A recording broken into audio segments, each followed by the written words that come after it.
Soon after my son was born, I began to reflect on a story I'd heard many years before.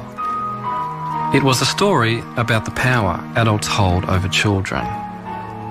The stories we tell them, and the stories, like this one, that they are never meant to hear.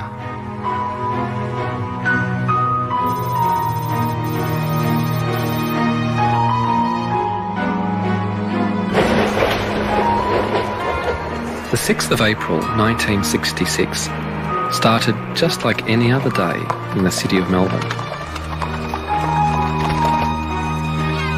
Then something very strange appeared in the sky above the suburb of Westall. It hasn't been explained to this day. This boy come running in and say, Mr.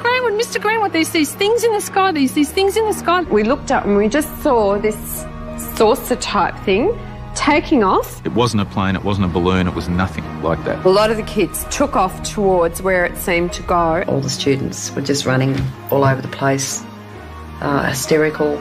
Westall High School as a teaching situation ceased.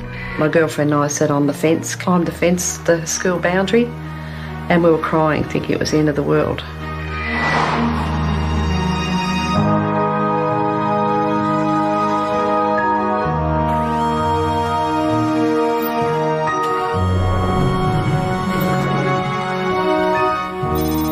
This is a mystery story that has, as its setting, a school, and most of the players were school children.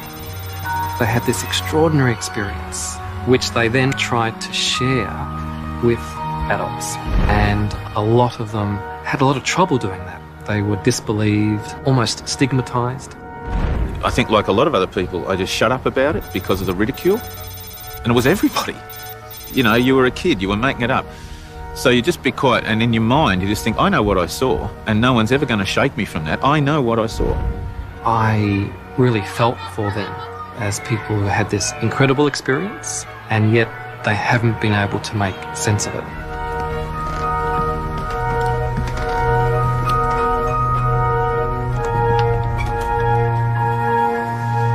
This is the biggest mass UFO sighting in Australia, yet it seems to have been suppressed, deliberately kept out of the public view. Like the witnesses, I want to find out why.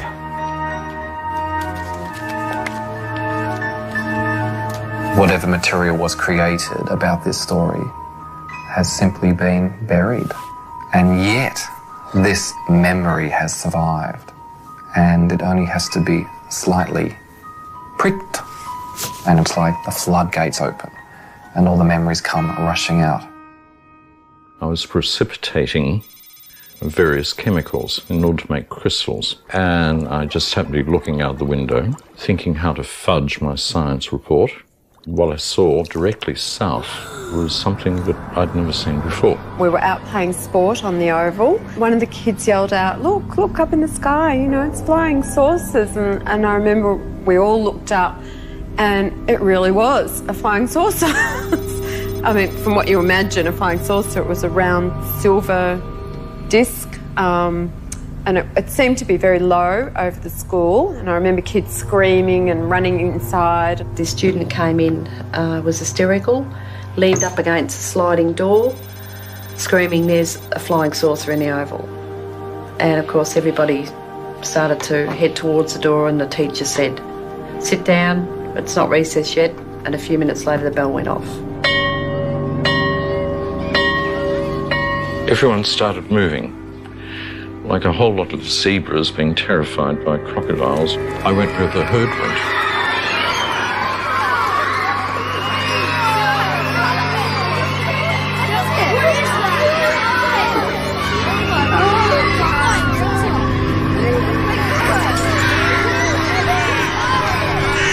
Barbara Robbins was the chemistry teacher at the time. She just grabbed a camera and started clicking.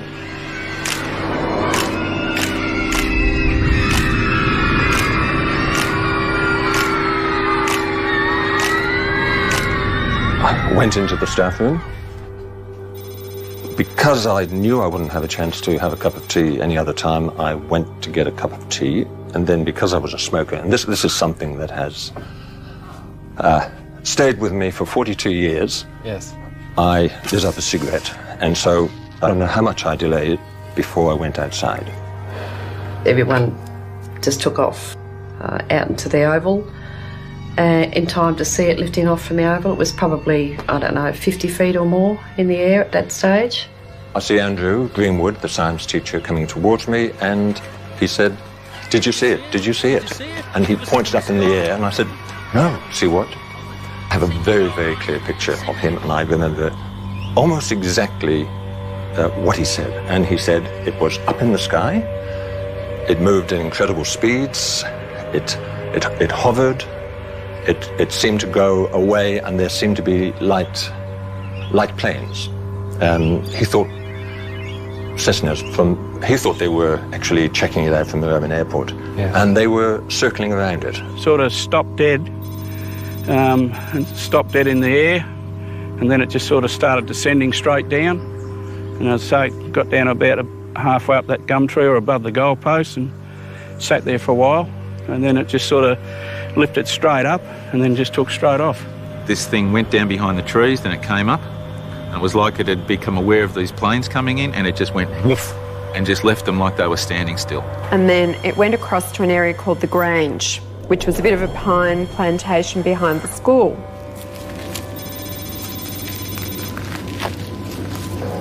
Because I walk around with the Westall story inside my head, as soon as I enter the landscape of Westall, out it comes like a three-dimensional children's storybook. It pops up out of the soil. It's like I've entered my favourite children's story.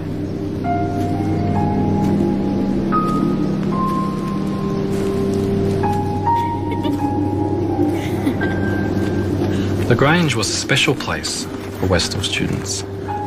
It's where they went on cross-country runs, but it's also where childhood games and hunting for lizards gave way to illicit smoking and steamy liaisons.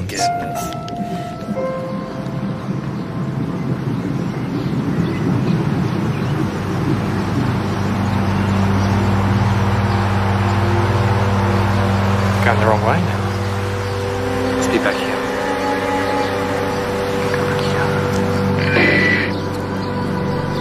This flying saucer thing came out of the blue like a bolt. It's intertwined with romping around down at the Grange, out of sight of the school authorities or their parents. It has that sense of being involved with something dangerous or clandestine, and they were part of it. A lot of the kids took off towards where it seemed to go, and it disappeared down behind the trees. So we all got through this fence and ran towards where it had appeared to land. Tanya and I and this other girl, we were over the fence. Tanya was in the lead and we ran towards where it was coming down. Tanya! I lost sight of Tanya. She was in front of me. A couple of girls got there faster than me. I was a bit slow, and they actually passed out. And apparently it did land, because when we got there, there was a great big round patch of like flattened yellow, almost burnt, although I'm a bit sketchy on that. I can't remember if it was really burnt or whether it was just flattened, but it was sort of yellow and the grass was all flattened in a swirly sort of a pattern. Before I got there, the disc came back up again, so I stopped chasing it. We looked up and we just saw this saucer type thing taking off, and it seemed to turn side on and just disappear into thin air. Well, what about your friend Tanya? I believe she did see it on the ground. She did see it on the ground? So I was given to believe, yes. But I went back to school and Tanya went back to school and basically had gone all to pieces. There was definitely an ambulance on the oval, and I was told that she'd been taken away in the ambulance, and that was the last time I ever saw her. Wow. She was just gone and she never came back to school.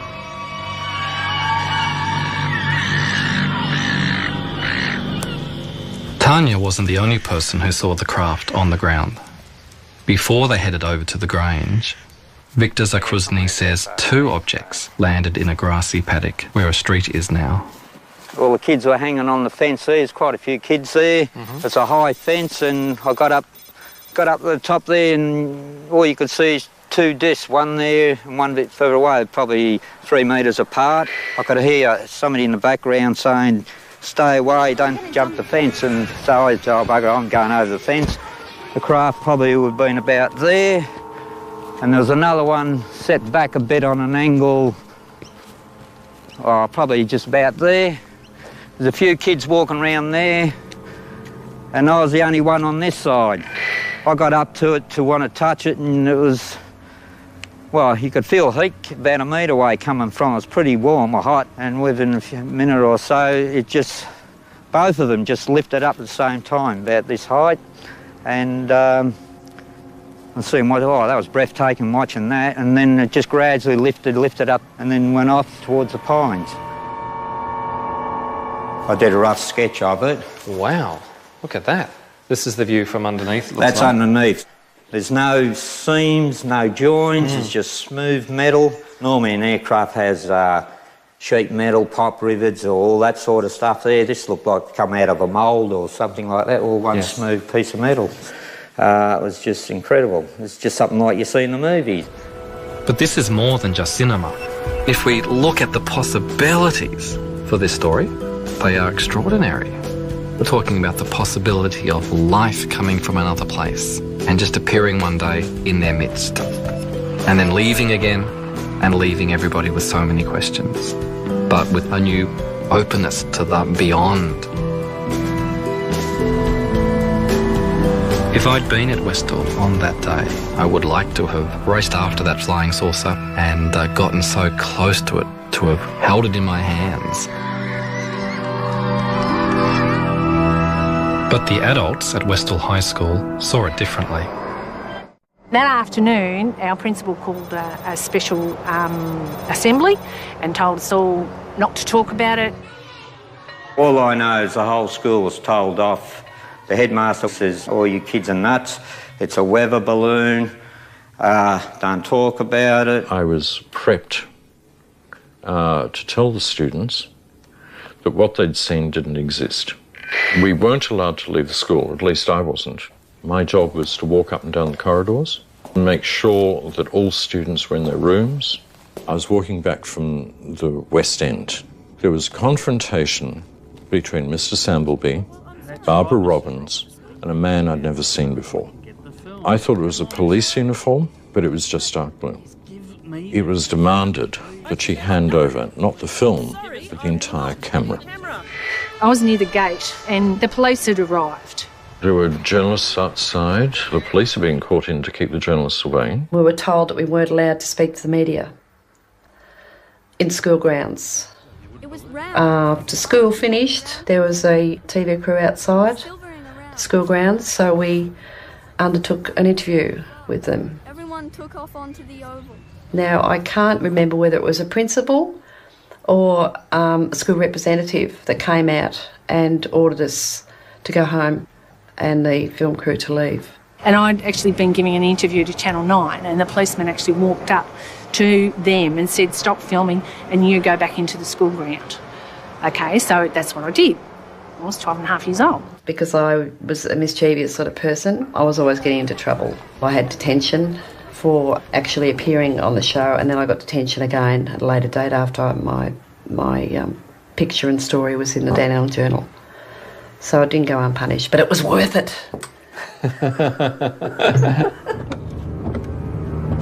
I now had 2 new leads to follow, Channel 9 and the Dandenong Journal. I rang Channel 9 first. They searched for a flying saucer story, and there it was.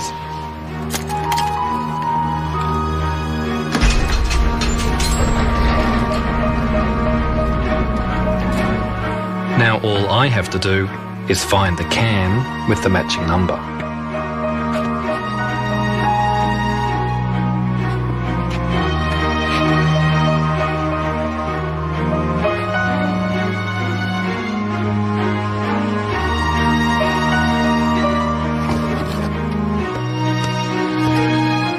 But oddly, there was nothing there. I was absolutely devastated, and nobody had any idea where it had gone.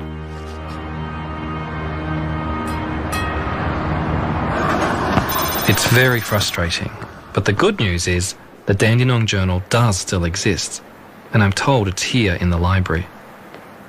It's the only written account I've heard of from the period, so it's really precious.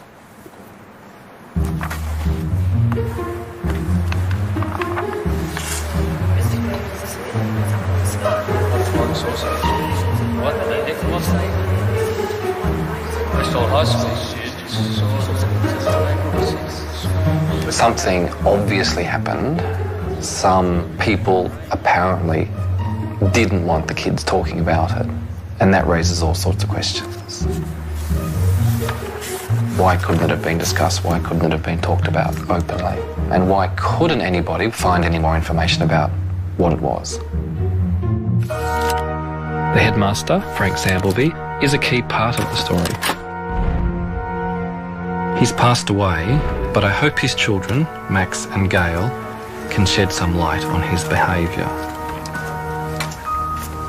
Hello, Shane here. Anybody home? Hello. How are you? I'm good. How are you? Max? Nice to meet Hi. you. Nice to meet you. Thank you very much. Thank you. He played 50 games for the Hawthorn Football Club. He was a half-back flanker, and in those days half-back flankers ran in straight lines, and that's what he did. He was pretty black and white, and he had a very strong sense of right and wrong, and yeah, if it didn't fit in with what he believed, then yeah, he found it quite difficult. And this thing would have been seen as something that was disrupting the smooth operation of the school. And he would have been a sceptic as well. I mean, he didn't believe in supernatural things. He believed in the real life, didn't he? You know, when we were kids, there was a picture on the wall of a Roman soldier standing, holding his spear, and the lava was all falling down from Pompeii, and people in the background were all crouching and running, and Dad said, "See, he's standing there doing his duty." And, you know, that, I mean, as children, we had to learn that discipline was important, respect, all those things, all the old values, and yeah, he found it really hard as things changed he was pretty judgmental. There was plenty for Frank Sambleby to be judgmental about. In the 1960s, rebellion at home and on the streets brought many young people into conflict with the establishment. Schools were run like the military, and teachers demanded respect and obedience. Westall High was no exception. I tried to contact some of the teachers, but many have passed away. As far as I know, only the science teacher, Andrew Greenwood, saw the object in the air. Although he's spoken with me privately, he refuses to go on the public record. Several teachers dismissed the whole thing as mass hysteria. The response left students feeling confused and conflicted. Some are still searching for answers. I want to find some sort of proof that this happened, so we don't keep on, you know, getting called silly people. And, you know, no one's ever wanted to know the details before. They just think I'm stupid, and, you know, they don't want to know the story. I said, I've seen UFOs or flying saucers, and they say, yeah, sure. What drugs were you on that day? And, you know, I was 13 years old. I was at school in the daytime. I wasn't on any drugs.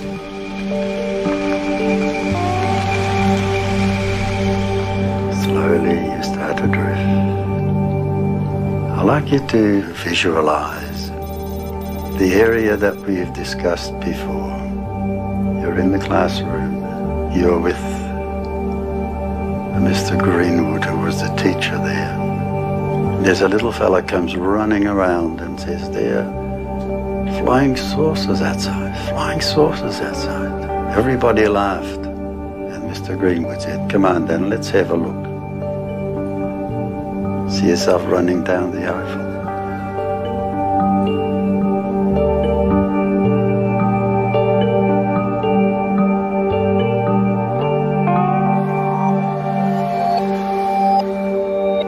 We're all affected by our experiences that aren't ever properly acknowledged or accepted. As a boy, I was living in a fairly unhappy home. My own father had died, so my mother had remarried and had given me a stepfather that I'd never asked for. I was quite powerless, and no one really seemed to understand what I was experiencing as a child. I never really had anyone talk to me about it. Just having it acknowledged that what I was going through was real, that would have been a start. 1, 2, 3. Even though I know it's true, the more I try to see it again, the harder it becomes, I think.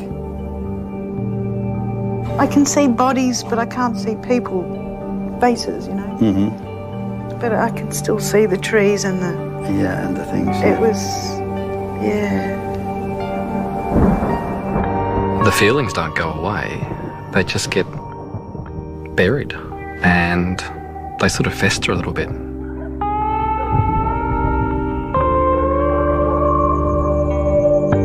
I saw the classroom for the first time, and then I saw heads bobbing, walking across the oval towards the end of the school ground, and then there they were. Still not 100% clear, but I know what they are. They're UFOs. If they were UFOs, there should be people around the area who can corroborate what the students saw. A headmaster might be able to shut down a high school, but surely not a whole suburb. Within days of delivering my flyers, I'm contacted by a new witness, Paul Smith, who used to work on a property next door to the Grange. We were loading up for market, and as we were pulling the carrots up, I looked up and I was facing the object in the sky, and I just thought, oh, somebody's got some way of projecting a film of something into the sky. I didn't believe that it was really happening. But my boss turned around and he saw it, and we stood there looking at it for several minutes. A few moments later, the children came over from the high school and they noticed us, they saw us, and they sort of took a while to make up their mind whether they would come onto the property, realising it's private property.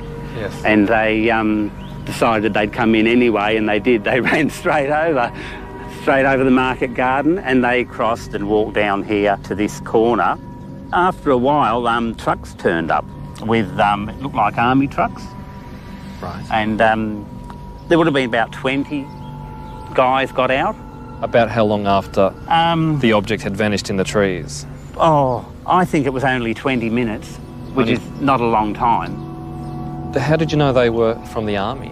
Well, they were khaki-coloured trucks, the covered in patches, you know, sort of that they to hide, you know. Like camouflage? Camouflage truck, yeah. And it was the long ones that carried quite a few people, and a couple of jeeps. So a couple of trucks, and a couple jeeps. of jeeps, yeah, and about 20 men, in uniforms. Yeah. And the uniforms were what sort of uniforms? Just khaki-coloured uniforms. Just khaki. Yeah. No other. Don't remember any other sort Not of. that I can remember. Colours or. No. I went looking for a military expert. If the army was able to turn up in just 20 minutes, where could they possibly have come from? It's quite evident that there was no deployable troops available in Melbourne at the time. The main units were all logistic, the supply battalions and so forth at places like Broadmeadows. There were lots of citizen military forces, today's equivalent of the Army Reserve, part-time units, but they couldn't have responded so rapidly, and nor could they have responded in such a large number. I've come to the conclusion that the first people to respond to the incident at Westall would have been civilians of some sort, quasi-civilians, probably working for defence, and probably wearing the sort of work dress that civilians working for, say, the Department of Supply, say, the research and development establishments of the period, the sort of work dress that those personnel wore. I discovered that other people in uniform were seen in the area on the day of the sighting. Les Medju went to the Grange with his younger sister, but they saw what seemed to be a different unit. We hid behind this tree, but fortunately this tree, the branches came down to the ground. Here we are, crouched down on our knees, and we can only look every so often as this tractor came around. He was on guard duty. This was a farmer who has decided to help out.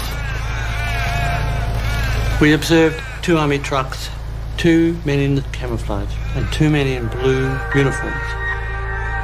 We better cover this area. And it appeared that a soldier was using a metal mine detector.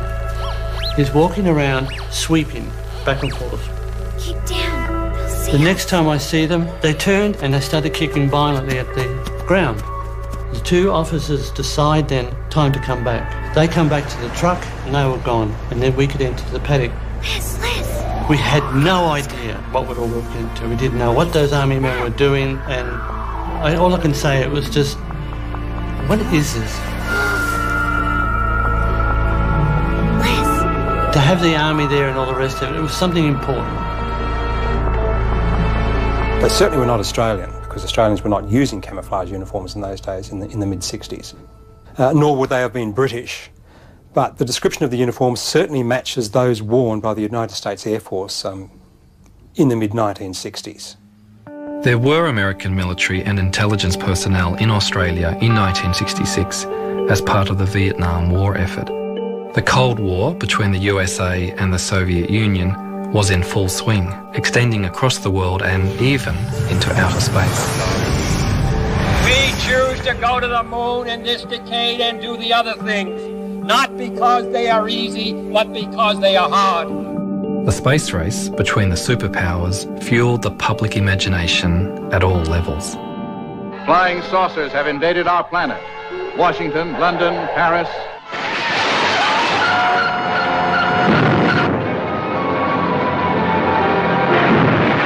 The fascination with flying saucers persisted all over the world.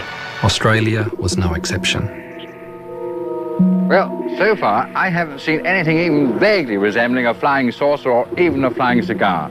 But thousands of people, in fact millions, do believe they exist. What do you think they are? They are real, anyway. They come from the other planets. Some of them may come from the centre of the Earth. I haven't seen one close up yet. This is what I'm looking forward to one day. You took a step towards the figures and the object. We used to invite people who reported sightings to talk about their experience, because if the sighting was a dramatic one, they would feel, I just need to talk to somebody. But if I discuss it with my friends, they say, well, I've been drinking. But they needed to talk to somebody who would take them seriously. Although society members tried to investigate at Westall, they came up against a wall of silence. All they can now find in their files is a couple of photographs and a sighting report filled in at the time by one of my student witnesses, Joy Tai. They also went to Moorabbin Airport to look for the pilots of the aircraft that apparently chased the UFO, but nobody came forward. I decided to do my own investigation.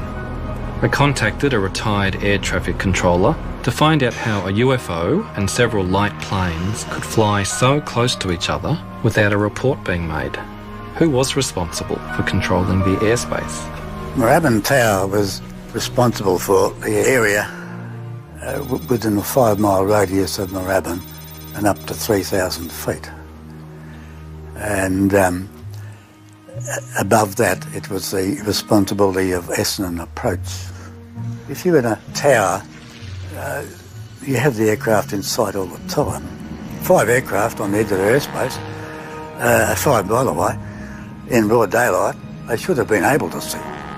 They may have found something that they thought shouldn't be made public and therefore hushed up. There is evidence that the American government wanted to stifle debate about UFOs. They set up a committee to objectively investigate UFOs, but a leaked memo revealed that the whole investigation was a sham. The government's most vocal critic was the top atmospheric scientist, Professor James MacDonald. Why has the government taken this attitude, in your opinion? As a result of the extremely heavy wave of sightings in 1952, the CIA and Air Force became so concerned over the sheer number of reports that were tying up American intelligence channels that they wanted to get this signal out of the system, asked the Air Force, the CIA asked the Air Force for a debunking policy. The literal wording was to debunk the flying saucers, to decrease public interest in the UFOs. Regulations were promulgated very shortly that made it a crime punishable with, I think it's $10,000 fine and or 10 years in prison to release any information at airbase level on UFOs. And as a result of that, nothing resembling any scientific investigation has been going on in the past 15 years. In Australia, we followed the American policy of ridiculing UFOs, so I started searching for other sightings that might have happened around the same time as Westall. I discovered that 4 days before Westall, a witness took a photo from his backyard in Melbourne that matched descriptions of the object above Westall. Then, just 2 days before Westall, Ron Sullivan was driving in central Victoria when he noticed a strange light display in front of him. Got up towards it and holy moly, the whole thing lit up and the 10-foot area at the bottom sort of come up and met the top, and the headlights of the car was the biggest awesome thing I've ever seen. They just pulled to the right as if they were magnetised. I could see all the trees on the right-hand side of the road lighting up, and I said, get out of this one, and I pulled on the left. And I could feel the back left wheel spinning, and I got out of that.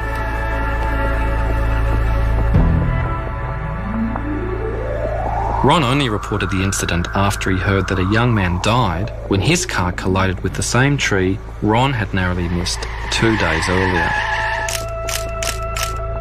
A couple of people from government departments came and visited me. I know one was from the Air Force. They looked at the car, just walked around. I said, well, let's know what you find out. And they said, yeah, we will, Mr. Sullivan. Never heard any more about it. When I checked out the Royal Australian Air Force's list of UFO sightings for 1966, none of these cases were mentioned, though we know they investigated them. It took 16 years for records to be made available to UFO researchers. They knew what I wanted to look for, and when I arrived, there was a body of files there that consisted of a couple of very large postal sacks. I kept requesting more and more files, and ultimately I got to a point where I examined a continuity of files that satisfied me that I was seeing a comprehensive picture of the RAAF investigation at that time. I had a shopping list of things that I was focused on, and one of the key cases that I wanted to find out about was the Westall case.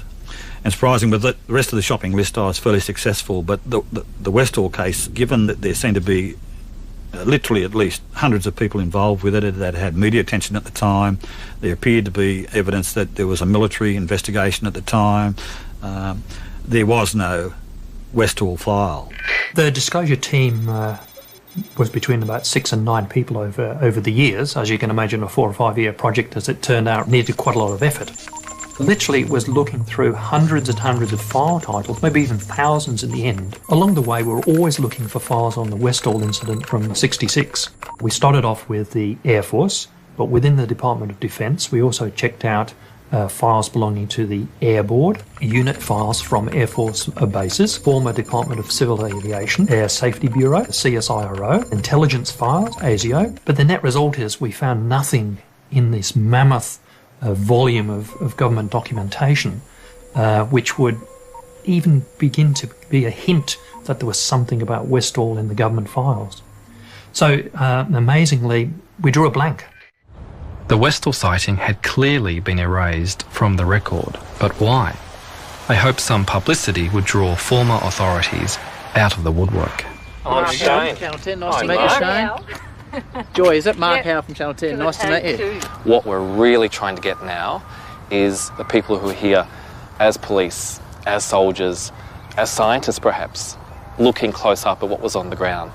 Some closure, Joy. How would you get some closure on this? One thing that we would really like would be that someone either from the police or the military would come forward and say, yes, they were there.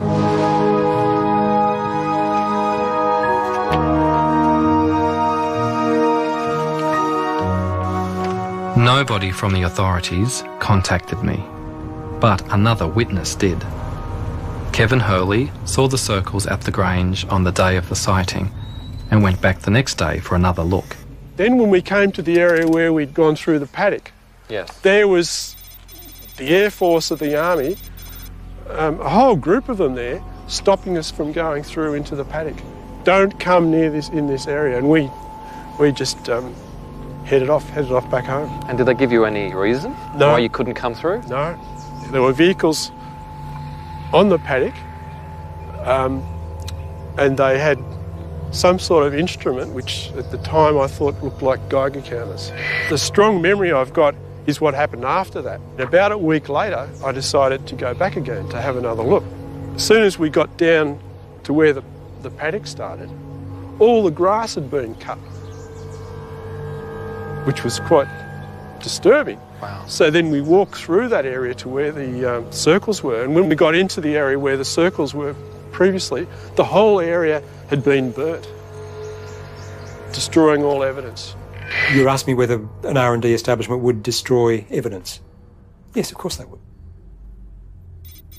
Bearing in mind that in the 1960s, Australia had great success financially with some of their pilotless target aircraft. Information related to some of these sorts of projects, if it was to be released to the wrong party, then it would have very adverse effects on Australia from a financial point of view. Any surviving documentation would be in Defence Central somewhere, but also probably overseas with the Allied. There may even not be anything left in Australia, because bearing in mind it would have been very highly classified and could well have been destroyed, as so much of that sort of record is after a period of time.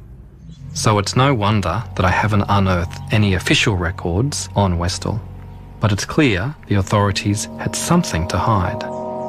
Just got called into the gymnasium, and then these people spoke, and they just sort of said, oh, well, what you saw was sort of an experimental thing, and we just don't want anyone talking about it or it going any further. So how many people were there that came, and do you remember? I think there was 5 from memory.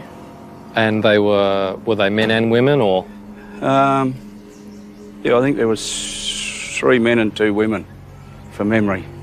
So I'm not 100% sure. And do you remember if they were wearing uniforms? Some were in uniforms? No, they're just in plain suits. In suits? Yeah. And did they explain where they were from, who they were? No, not really. Just a couple of the teachers said afterwards they're from one of these experimental mobs to do with the armed forces and stuff like that, and that was sort of the end of it. It had to have been something that we were working on, and we knew all about it. We were in on it, even though we mightn't have known the detail. To have responded, that's one of the... That really, to my way of thinking, that's the key, is the fact that we whoever it was, the authorities, responded so rapidly. Now, they must have just about been sitting on the trucks with the engine going. And perhaps they were. Perhaps they'd received technical intelligence that there was something going wrong with this experimental craft, and they weren't sure where it was going to land, but they were ready to go get it as soon as it did land. It sounds like a rational, logical explanation, but it needs then to be supported with evidence. If you think about how the people described the shape of it, the speed, the manoeuvres that it made, there's nothing around today that comes close to that. The final proof might be, for example, getting a piece of the flying saucer and examining it, subjecting to scientific examination, and finding that it's of an element that is not manufactured on Earth. Now, that would maybe be the final proof. We haven't got that. So we're still at the circumstantial evidence stage, and whether that leads you to say, well, these are from outer space, they're interplanetary spaceships, or not, is a philosophical question. It's a question of what you yourself feel is proof. A yellow sign. I crave the proof that can be held in my hands and touched and smelled and measured. But I think we need to make room for a little mystery in our lives as well. I reckon somewhere in this area I believe truth can exist without proof of it, and I see a real truth in the stories and memories of the witnesses, We're probably even if it doesn't answer the question, what was it that flew over Westall? what I saw, I believe, is what a flying saucer has left behind. Professor James McDonald looked for proof in statistical data. His research brought him to Australia a year after the Westall sighting. I'd ordered some of his papers from Arizona University, hoping to find something about Westall. Wow, what is all this? There's a lot of stuff here. James McDonald's journal. His trip to Melbourne. There'll be stuff in here about Westall. Has to be.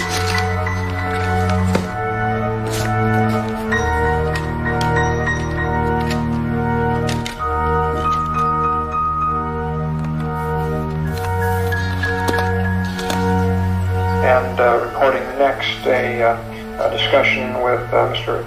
Andrew Greenwood in connection with the Westall sighting. This business about the headmaster, he's the one who seemed to be quite influenced by some pressures to keep things quiet. He just told me that an Air Force officer had been out to the school, and I was teaching at the time, and he told me that he wasn't going to interrupt my class so that I could speak to them. He promptly told them to get lost together. They can't have had much time with him, because I know I was very friendly with the senior master at the school. He said they were only in his office for very few minutes, and Sambleby had sort of come out fuming and muttering, what rot, and all the rest of it. It's nice to have somebody telling the RAAF that it's a lot of nonsense and sending them packing. Victims of their own propaganda here. Yes. Now I had further corroborating evidence that the Air Force was involved at Westall. But students said other senior authorities also came to the high school.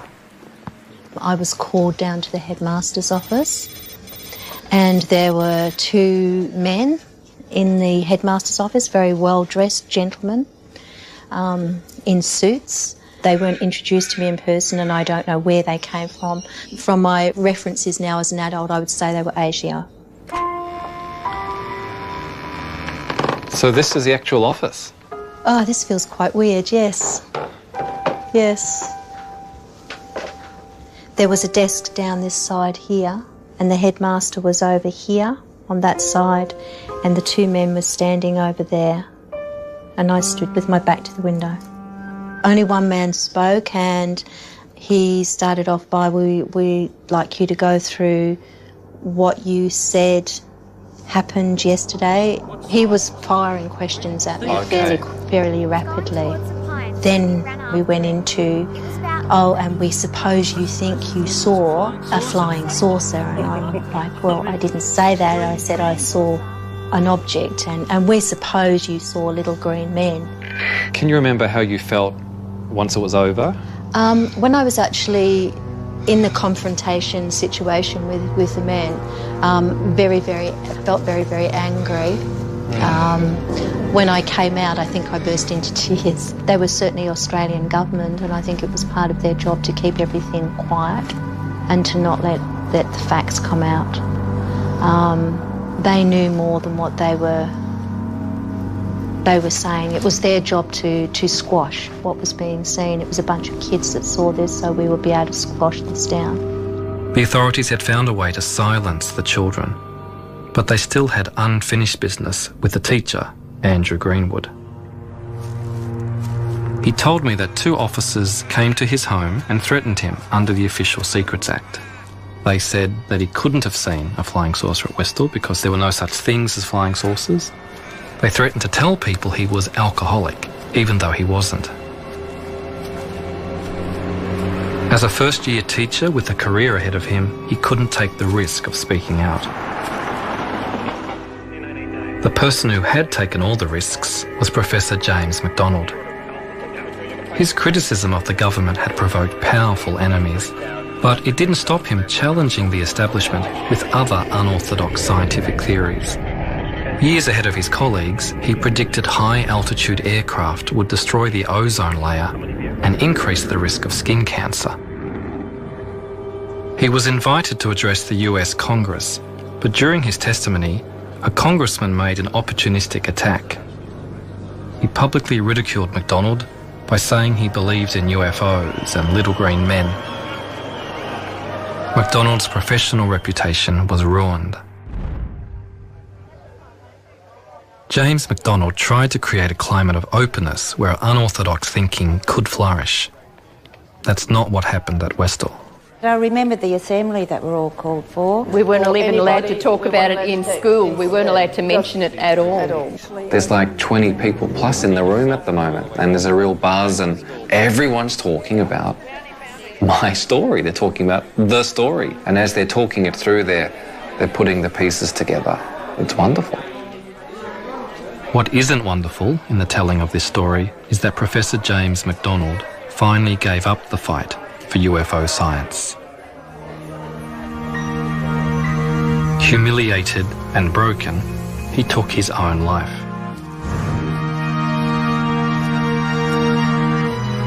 MacDonald's suicide played on my mind. I began to think about weapons of mass destruction and global warming, where other brave scientists spoke out and were quickly shut down. I want my son to grow up in a world where it's possible to discuss and investigate even the craziest ideas without fear of ridicule or punishment.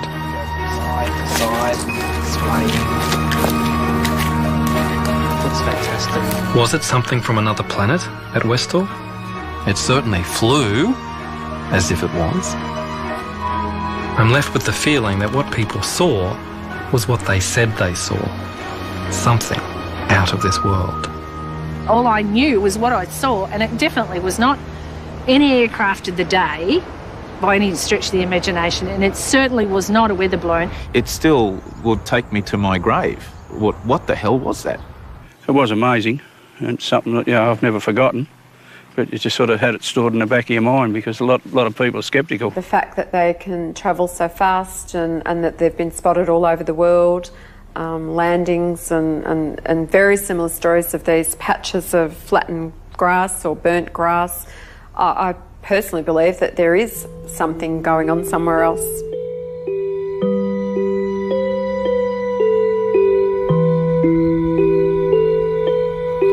I believe there's life out there. There is. I don't know what they look like, but I'm not afraid of them. I look up at the sky and say, like, where are you, you people? Come and talk to me.